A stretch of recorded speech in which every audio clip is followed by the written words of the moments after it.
اور ایک جگہ اللہ سبحانہ و تعالیٰ کا ارشاد ہے، سورہ یاسین کے پہلے رکوع کی آخری آیت ہے، جس میں اللہ تبارک و تعالیٰ نے کہا، ہم نے تمہیں زندگی دی اور ہم تمہیں موت دیں گے، اور آگے کے لیے تم نے جو بھیجا ہے وہ بھی ہے، موجود ہے، اور پیچھے کے لیے کیا چھوڑ آئے ہو یہ بھی موجود ہے،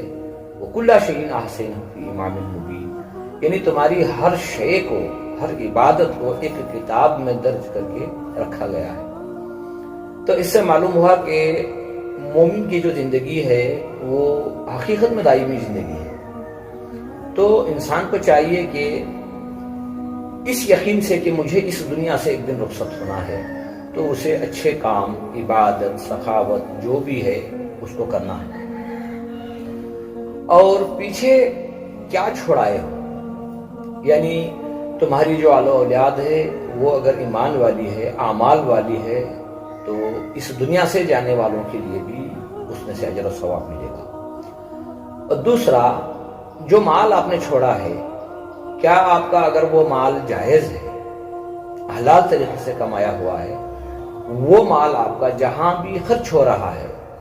تو اس میں بھی آپ کو بھرپور اجر و ثواب ملے گا۔ آپ صلی اللہ علیہ وسلم نے کچھ باتیں فرمائی جس کی وجہ سے انسان کو قیامت تک اس کے اعمال میں اجر و ثواب کا سلسلہ جاری رہے گا۔ سب سے پہلے یہ فرمایا کہ جو علم تم نے سیکھا ہے اور اس علم کے ذریعے سے اپنے ساتھ بیٹھنے اٹھنے والے، اپنے ماحول کے اندر آپ نے کسی کو کچھ سکھایا ہے یا کسی کو کچھ بتایا ہے، کسی کو اچھے اعمال کی طرف رغبت دلائی ہے،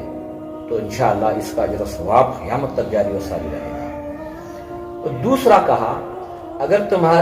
تمہاری اولاد میں سے اگر اولاد نہیں ہے، کسی یتیم بچے کو آپ نے حافظ قرآن بنایا ہے، تو اس کا بھی اجر و ثواب، جہاں تک وہ بچہ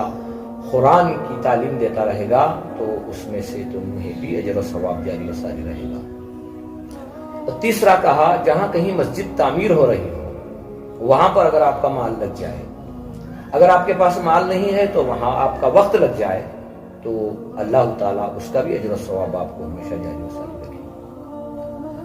اور چوتھا جو ہے، کہیں مدرسے کی تعمیر ہو رہی ہو جہاں بچے دینی تعلیم حاصل کر رہے ہیں، تو اگر آپ کا وہاں مال لگ جائے یا آپ کا وقت لگ جائے تو اس کا بھی اجر و ثواب آپ کی زندگی میں، آپ کی انتقال کر کے جانے کے بعد بھی جاری و ساری رہے گا۔ اور پانچواں، حضور اکرم صلی اللہ علیہ وسلم نے فرمایا، جہاں کہیں پانی کی تنگی ہے، لوگوں کو پانی صحیح نہیں مل رہا ہے، تکلیف ہے، اگر آپ کے پاس مال ہے، کہیں آپ نے کنواں خرید دیا ہو اور مسلمانوں کے لیے صرف عام کر دیا ہو، یا آج کل کے دور میں جو بور ڈالنے کا جو سسٹم ہے، اگر آپ نے کہیں بور ڈالا ہو اور وہاں بہترین پانی نکلا ہو